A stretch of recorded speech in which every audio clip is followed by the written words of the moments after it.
Good morning बच्चों, कैसे हो? ठीक हो? आज स्टार्ट करते हैं 8.2 का इंट्रोडक्शन। ठीक है, पहले बात करेंगे कि हमारे पास जो हमने 8.1 पढ़ी थी, अगर हमारे पास कोई भी ट्रिग्नोमेट्रिक रेशियो की वैल्यू दे रखी है तो हम ट्रायंगल बनाकर थर्ड साइड निकालते थे। फिर जो भी उसको रेशियो चाहिए थी उस ट्रायंगल से हम वो रेशियो इजीली निकाल पा रहे थे। ठीक है, बट वहां पर जो हम एंगल यूज कर रहे थे वो कभी थीटा यूज कर रहे थे, कभी ए यूज कर रहे थे, कभी अल्फा यूज कर रहे थे। जैसे कि मैंने लिखा था वहां पर sine theta equals to 3/5, theta use कर रहे थे, या फिर यहां पर अल्फा यूज कर रहे थे, या फिर यहां पर हम ए यूज कर ले रहे थे, सी यूज कर रहे थे, कुछ भी एक्स वाई जेड। ठीक है, अगर मैं क्या बोलूं कि हमारे पास अभी जो एंगल्स हैं वो ऐसे वेरिएबल की फॉर्म में ना आकर स्पेसिफिक एंगल आ जाए। जैसे कि मैंने बोला कि मेरे पास है साइन 30, कितना है साइन 30। देखिए मैंने बोला साइन 30, कुछ बच्चों ने बोला सर कोस 45, वही बोलेंगे सर tan 90। किसी के दिमाग में कुछ है क्या? किसी के दिमाग में? इतना तो मैं बता चुका हूं आप लोगों को, आपको याद भी होगा कि हमें जो एंगल पढ़ने हैं वो कहां से कहां पढ़ने हैं। वेरी गुड, 0 से 90। जो हमारा एंगल होगा थीटा वो greater than equal to 0 less than equal to 90, इसी के बीच में होगा। ठीक है, 10th क्लास में बोर्ड ने कुछ स्पेसिफिक और कर दिया है, इसके बीच में तो पढ़ना है, इससे ज्यादा नहीं पढ़ना, इससे कम नहीं पढ़ना। और उसके जो बीच में आएंगी वैल्यूज वो तो बहुत सारी हैं, 0 1 2 3 4 सारी हैं, वो सारी भी नहीं पढ़नी, कुछ ही पढ़नी हमें। हमें कौन कौन सी पढ़नी है ध्यान रखिएगा। हमें पढ़ना है 0 degree, 30 degree, 45 degree, 60 degree and last. बस हमें इतनी ही पढ़ना है, उसके अलावा कुछ नहीं पढ़ना। ना तो हमें इतना पता होना कि अगर कुछ और आ जाए तो उसकी वैल्यू कैसे निकालें, था सिलेबस में पहले, अब नहीं है। ठीक है बेटा, मान लीजिए कई बार आप देखोगे कहीं पर लिखा मिलेगा आपको साइन 72 डिग्री, सर इसकी वैल्यू कैसे निकालें? सीबीएसई बोर्ड में इसकी वैल्यू निकालनी नहीं है हमारे पास। अगर हमारे पास जो भी है बस वो इतने ही एंगल हैं, बस ना इससे कम ना इससे ज्यादा, यही है बस। तो हमें इन्हीं को ही जानना है, इन्हीं को ही पढ़ना है। ठीक है, तो किस एंगल पर किसकी क्या वैल्यू रहेगी वो आपके पास बुक में एक टेबल है, आपको वो याद करनी पड़ेगी। ठीक है, सर याद नहीं होती, मुश्किल हो जाती है, तो एक छोटी सी टिक दिखा देता। टिक तो क्या ही है, बस वो थोड़ा सा टाइम कंज्यूमिंग प्रोसेस जरूर है, पर उससे आंसर आ जाते हैं हमारे। ठीक है, देखिए हमारे पास सबसे पहले क्या आता है, साइन थीटा। क्या आता है? यही आता है। इसकी बात करते हैं, साइन 0, साइन, फिर उसके बाद 30 डिग्री, उसके बाद 45 डिग्री, उसके बाद 60 डिग्री, उसके बाद 90 डिग्री। ठीक है बेटा, कुछ नहीं करना, लिख दो 0 1 2 3 4, लिख दिया। आ गई बात समझ में? इजी था पक्का? अब इसको हमें डिवाइड करना है। क्या करना है? डिवाइड करना है। कितने से डिवाइड करना है? √4 से। किससे डिवाइड करना है? √4 से। कर दो डिवाइड भाई, √4। कंप्लीट को करना नहीं बेटा, थोड़ा सा ही गड़बड़ हो गई है। हाँ कंप्लीट को करना होगा, एक मिनट रुक जाओ। √4 से डिवाइड तो करना है, मतलब कि वो कंप्लीट को करना है। किसको करना है? देखिए कैसे, 4 लगा लीजिए, लगा लिया सबके ऊपर। अब रूट लगाना है।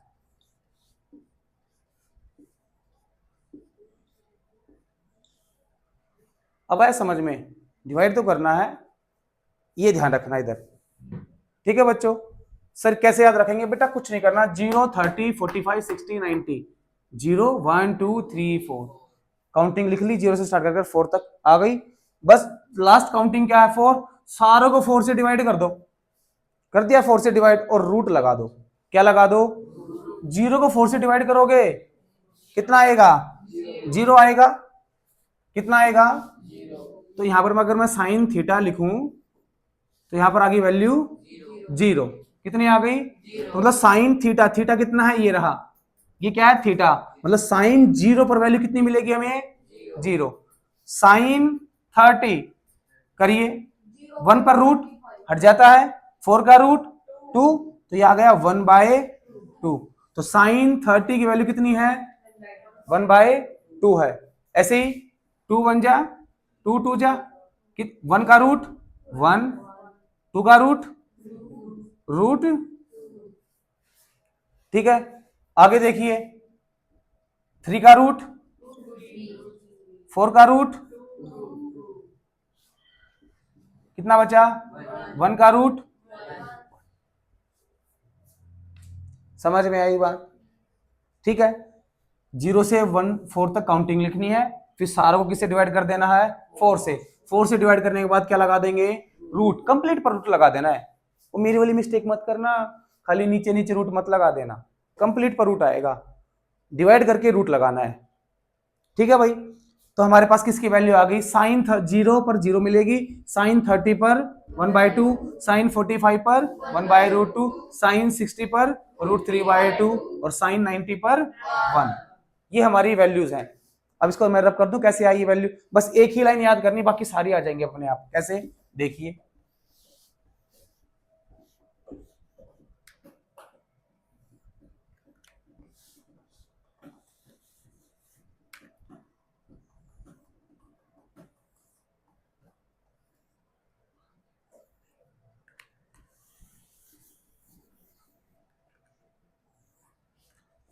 तो बेटा अभी हमने पढ़ा साइन थीटा 0 पर, 30 पर, 45 पर, 60 पर, 90 पर, पढ़ लिया। अब आगे पढ़ते हैं कोस थीटा। कोस थीटा को पलट के लिख दो। जो सबसे आगे आया है सबसे पीछे चला जाएगा, जो सबसे पीछे आया है, आपको एक चीज देखनी है, तो सबसे आगे वाले को पीछे भेजो या सबसे आगे पीछे वाले को, तो पीछे वाले को आगे भेजते हैं। सबसे पीछे क्या है? तो आगे सबसे आगे क्या जाएगा? उसके बाद क्या आया? उसके बाद क्या आया? उसके बाद क्या आया? उसके बाद क्या आया?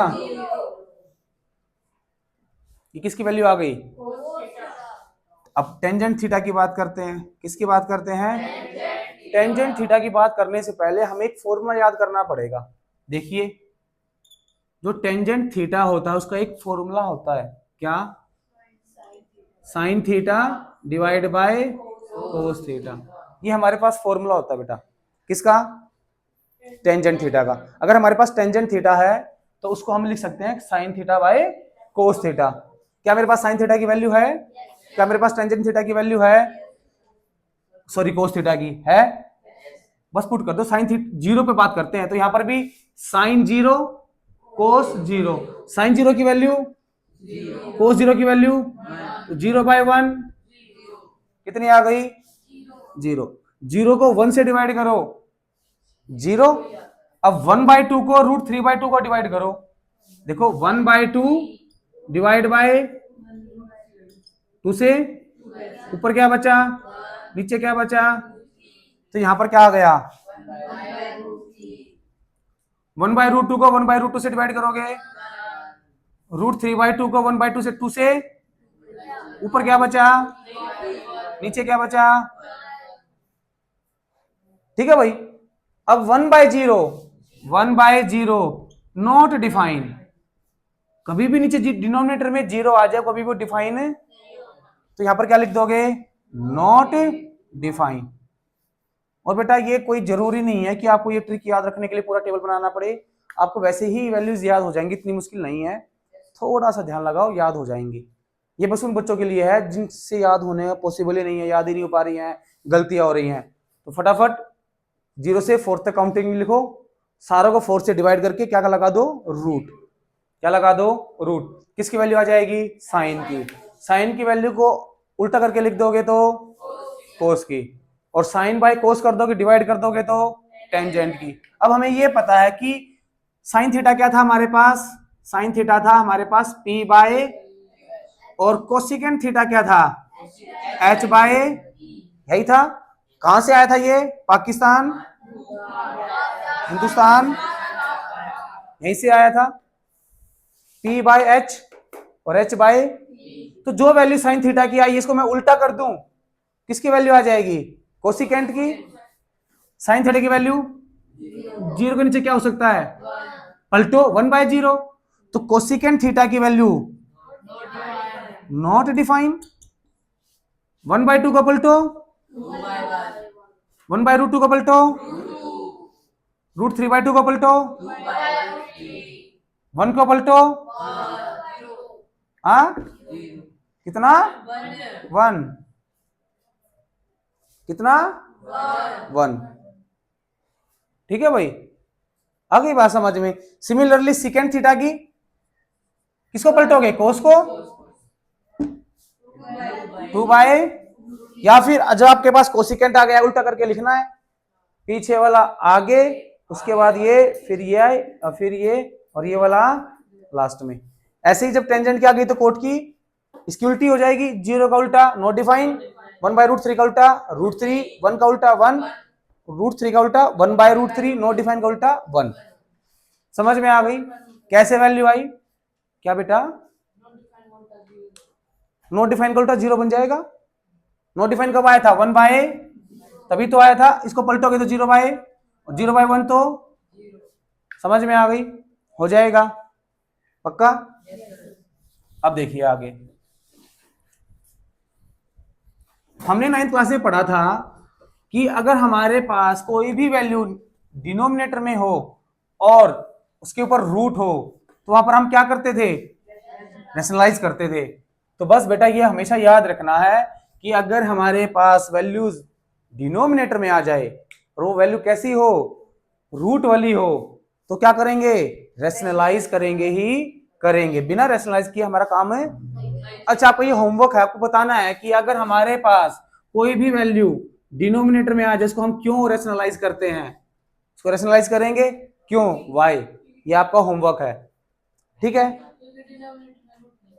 क्यों नहीं रहता यही तो पूछना चाह रहा हूं ना, इसी का तो रीजन पूछना है ना। ठीक है ना, एक बच्चा बोल रहा है कि सर ये इरेशनल नंबर है, कैसा नंबर है, नॉन टर्मिनेटिंग नॉन रिपीटिंग। आज नहीं बताऊंगा बेटे, ये आपको ढूंढना है कि क्यों रैशनलाइज करना क्यों जरूरी है, नीचे हम रूट में क्यों नहीं छोड़ सकते, क्यों रैशनलाइज करते हैं। ठीक है भाई, आ गई समझ में, बढ़े आगे। अब हमारे पास जैसे कि रैशनलाइज करना सिखा देता हूं कि मेरे पास कोई वैल्यू आ गई निकलकर 2 + 3 अपॉन √3। अब बच्चे क्या करते हैं, इस √3 को इस √3 से काट देते हैं, ये नहीं कटेगा ना बच्चे, क्यों, बीच में क्या है प्लस, तो ये कटेगा, ये नहीं कटेगा। ठीक है ना भाई, हाँ अलग अलग करके काटो, या फिर इसको नीचे रूट है क्या करोगे, रैशनलाइज, √3/, क्या बनेगा 2√3 + 3/3, क्या नीचे रूट रहा, ये आंसर आ गया। अगर बच्चे बोले सर हमें तो अलग अलग करना है, लो भाई 2√3/3 + 1 अलग अलग कर लो, बट डिनोमिनेटर में रूट आपको नहीं छोड़ना है। सर नीचे तो एक ही टर्म थे आपने कर दिया, अगर 2 टर्म आ जाए तो लो भाई 2 + √3 और 1 + √3 कर देता हूं। चलो माइनस ले लेते हैं, बच्चे बोलते सर माइनस ले ले। बस अब हमें ये देखना है कि नीचे कितने टर्म है, 2, बीच में क्या साइन है, बीच में साइन देखना है। रूट वाला आगे है, ये नंबर पीछे है, तब भी कोई मतलब नहीं, हमें बस क्या देखना है, बीच वाला साइन। अगर प्लस का है तो माइनस कर देंगे, माइनस का है तो मल्टीप्लाई 1 + √3, 1 + √3, तो 2 + √3, 1 + √3। और बेटा देखिए a - b, a + b, तो a - b, a + b क्या बनता है, यही बनता है। तो बस ये फॉर्मूला लगेगा, ये फॉर्मूला बनाने के लिए, आइडेंटिटी बनाने के लिए, सर यही आइडेंटिटी क्यों बनानी है, क्योंकि बेटा यहां पर क्या है, किसी भी नंबर का और स्क्वायर से रूट क्या हो जाता है, हट जाता है, इस वजह से। तो लो भाई 1 का स्क्वायर माइनस √3 स्क्वायर, अब हो जाएगा आगे, बस इन दोनों की मल्टीप्लाई करनी है, नीचे 1 का स्क्वायर माइनस 3 का स्क्वायर -2 बचेगा नीचे, क्या नीचे से रूट हट गया, बस ध्यान रखोगे, कोई दिक्कत यहां तक, पक्का। अगर हमारे पास कोई भी नंबर आ जाए, आप देखना क्या करते हैं। मैंने बोला कि बेटा वैल्यू निकाल कर दिखाओ, आपको फर्स्ट क्वेश्चन दिया मैंने, sine 30 degree plus cos 60 degree plus tangent 90 degree, इसकी वैल्यू निकाल कर दिखाओ। सर साइन 30 की वैल्यू सोचिए, अभी बताई थी, कितनी थी, 1/2। Very good. कोस 60 की, सर याद ही नहीं आ रहा, या तो टेबल बना लो या फिर इतनी प्रैक्टिस हो जाएगी कि आपको तुरंत याद आएगा। कितनी होती है कोस 60 की वैल्यू, 1/2, और टेंजेंट 90 की वैल्यू, ये बताओ भाई, बोलिए जल्दी, कितनी, नॉट डिफाइन। इसका क्या करोगे फिर, 0 आएगी। अच्छा सर हम तो भूल गए हैं, एक तरीका बताया था टेंजेंट थीटा का, sine theta by cos theta.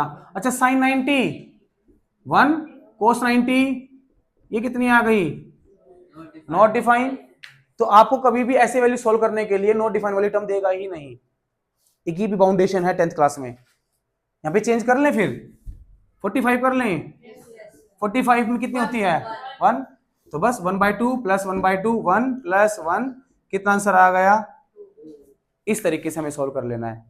वो जानबूझ के लिखकर दिखाई थी बेटा 90 डिग्री, पेपर में पजल मत हो जाना, अगर नॉट डिफाइन आ जाए तो वहां पर आपको नॉट डिफाइन ही पुट करना पड़ेगा, ठीक है। वैसे नहीं आता, वो बाउंडेशन है हमारे इसमें भी, ठीक है भाई। हम किस पर फोकस कर रहे हैं, बोर्ड पर, तो बोर्ड के पॉइंट ऑफ व्यू से देख रहे हैं कि उसको नहीं आता है वो। आगे बढ़े, अभी एक क्वेश्चन और कर लें, ये तो बिल्कुल सीधा ही था, थोड़ा सा टेढ़ा कर लें। सेकंड क्वेश्चन क्या लिखते हैं, लो भाई, sine 45 plus cos 60 upon tangent 30, ठीक है। अब करो वैल्यू पुट, साइन 45 की वैल्यू 1 साइन कोस 60 की वैल्यू 1/2, ठीक है। तो पहले ऊपर क्या लेना पड़ेगा हमें, अब एलसीएम, फिर इसको आगे सॉल्व करेंगे। करें भाई, कितना एलसीएम आ गया, 2√2 आ गया, कितना बचा 2 अपॉन, ये पलटेगा भी, पलट के क्या आ जाएगा 1/√3 ऊपर आ जाएगा, है ना, पलट के ऊपर आ गया √3 देखो नीचे रूट बच गया है। अब इसको क्या करना पड़ेगा, उससे पहले √3 को अंदर मल्टीप्लाई कर लो, 2√3 प्लस √6 अपॉन 2 देखो √3 2 के पास आएगा, √3 √2 के पास आएगा। सर ये चीज कैसे हो गई, यही तो चीज समझ में नहीं आती, एक बार वो बता दो, फिर आगे इंट्रोडक्शन को खत्म करेंगे। अच्छा ये रैशनलाइज कर लोगे अभी, किससे रैशनलाइज करोगे, √2, तब भी काम चल जाएगा हमारा, चल जाएगा ना। देखो √2 से √2 करोगे तो हट जाएगा ना। सर मैं तो 2 रूट से मल्टीप्लाई कर दूंगा, तभी कोई दिक्कत नहीं है, तब भी कोई दिक्कत, हमें रूट खत्म करना है, कैसे होगा, देखो 2√2 डिवाइड बाय 2√2, तब भी रूट खत्म हो रहा है। खाली √2 से करते तब भी रूट खत्म, तो वो आपको देखना है बेटा, ठीक है भाई। अब इसकी बात करते हैं, सर ये कैसे लिखा आपने, देखो अभी फटाफट, हमने अभी तक पढ़ा था कि x प्लस वाई कितना होगा, x प्लस वाई ही रहेगा। ये क्यों नहीं ऐड हुई बेटा, ये दोनों अलग अलग वेरिएबल है, दो अलग अलग वेरिएबल कभी ऐड पता है सभी को। अगर दो अलग अलग वेरिएबल मल्टीप्लाई में आ जाएं तो बस एक साथ लिख देते हैं एक्स वाई।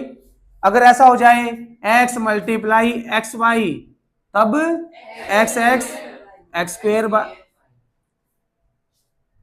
यही था। अगर कहीं पर ऐसा आ जाए 2x² प्लस एक्स, तो x कॉमन आकर 2x प्लस 1, ये ऐड तो तब भी फिर भी नहीं होंगे, क्योंकि ये है x² और ये क्या है, तो जैसे वेरिएबल काम करते थे रूट भी ऐसे ही काम करता है। तो इस वजह से हम रूट को अपने दिमाग में समझने के लिए नहीं, खाली सोल्व करने के लिए वेरिएबल मान लेंगे कि रूट हमारा क्या है, एक वेरिएबल है, रूट हमारा क्या है, एक वेरिएबल की तरह काम करता है, तो रूट को वेरिएबल मान लो। जैसे कि मैंने लिखा √2 प्लस √3, कुछ होगा, कुछ क्यों, एक्स प्लस वाई, जब ये दो ऐड नहीं होते तो ये भी ऐड है, जैसे कि x मल्टीप्लाई वाई, ऐसे ही √2 मल्टीप्लाई क्या हो जाएगा, √2 मल्टीप्लाई। और बेटा ध्यान से सुनिए, जब हमारे पास, अच्छा मैंने लिख दिया x² y², इसको मैं क्या लिख सकता हूं, एक्स वाई का लिख सकता हूं, इसके ऊपर भी रूट है और इसके ऊपर भी, इन दोनों के बीच में क्या था, मल्टी, इन दोनों के बीच में भी क्या है, और रूट का मतलब क्या होता है, x का रूट, इसका मतलब x की पावर 1/, इसकी पावर भी 1/2 और इसकी पावर भी, जब दोनों की पावर सेम होती है तो क्या हो जाता है, कॉमन पावर आ जाती है। अब 2 3 जा तो 6 की पावर, मतलब तो हम √2 मल्टीप्लाई √3 को, जब बेस अलग अलग है, मतलब सॉरी रूट के अंदर अलग अलग वैल्यू है पर मल्टीप्लाई में है, रूट तो आएगा ही, उन दोनों के नंबरों की क्या कर देते हैं हम, कैसे हुआ पता लगा, समझ में आया कि रूट कैसे सोल्व करना है, 9th class 10th class, root का समझ में आया, हो जाएगा। आगे बढ़े, अब बताओ 2√2 माइनस 3√2 माइनस √2, ये क्या है, ये क्या है, ऐसे कर लो ना, 2x माइनस 3x कितना होता है, जब x दोनों सेम थे तभी तो हम माइनस कर पाए, जब दोनों रूट सेम है तभी हम क्या कर पाएंगे, माइनस कर पाएंगे। ठीक है बेटा, आ गई समझ में। अच्छा अभी ये बात और बताओ, एक लास्ट, √2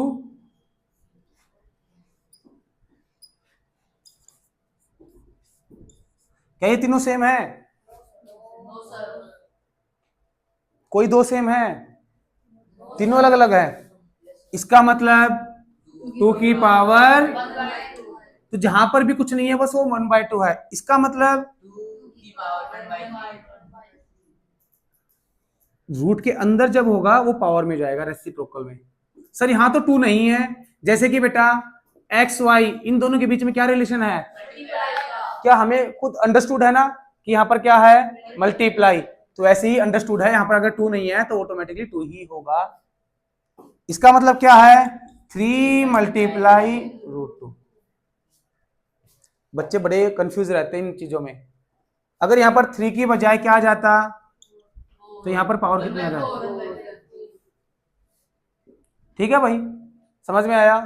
देखो भाई 8.2 का तो इंट्रोडक्शन इतना ही था, एक्सरसाइज करें, ठीक है बेटा।